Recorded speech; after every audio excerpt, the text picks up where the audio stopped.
କାନ୍ଦୁଛନ୍ତି ଅନୁଭବ ମହାନ୍ତି, ବୁଝାଉଛନ୍ତି ଜାଗୃତି ଶୁକ୍ଲା। ବର୍ଷା ତୁମ ଜୀବନରେ ଯେତେ କଷ୍ଟ ଆଣିଲେ ବି ଏ ଜାଗୃତି ତୁମ ହାତକୁ କେବେ ବି ଛାଡ଼ିବନି ଅନୁଭବ।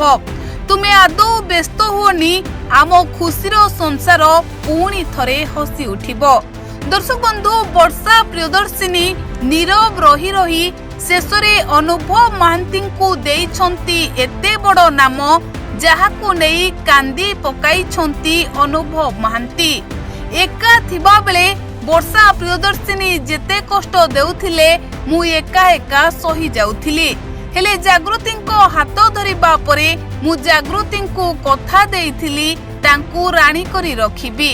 ଜାଗୃତିଙ୍କ ହାତ ଧରିବା ପରେ ମୁଁ ତାଙ୍କୁ କହିଥିଲି ତାଙ୍କ ଜୀବନରେ କେବେ ବି ଦୁଃଖ କଷ୍ଟ ଆସିବାକୁ ଦେବି ନାହିଁ।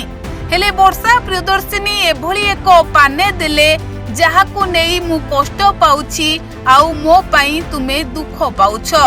ଦର୍ଶକ ବନ୍ଧୁ, ଅନୁଭବ ମହାନ୍ତିଙ୍କୁ ବର୍ଷା ପ୍ରିୟଦର୍ଶିନୀ ଦେଇଛନ୍ତି ଜୋରଦାର ଝଟକା। ଆଉ ଏହି ଝଟକା ପରେ ବିଚଳିତ ଅନୁଭବ ମହାନ୍ତି। ଅନୁଭବ ମହାନ୍ତି ରାତି ସାରା ଶୋଇ ପାରୁନାହାନ୍ତି। ଆଉ ଅନୁଭବଙ୍କୁ ବୁଝାଇ ବୁଝାଇ ଥକି ଯାଉଛନ୍ତି ସ୍ତ୍ରୀ ଜାଗୃତି ଶୁକ୍ଲା। ତେବେ ଦର୍ଶକ ବନ୍ଧୁ, ହାଇକୋର୍ଟରୁ ଅନୁଭବଙ୍କୁ ଝଟକା ଲାଗିବା ପରେ ଲୋକେ କହୁଛନ୍ତି ଭାଙ୍ଗି ପଡ଼ିଥିବେ ଅନୁଭବ ମହାନ୍ତି, ଆଉ ସାରା ରାତି ପାଖରେ ବସି ଅନୁଭବଙ୍କୁ ବୁଝାଇଥିବେ ଜାଗୃତି ଶୁକ୍ଲା।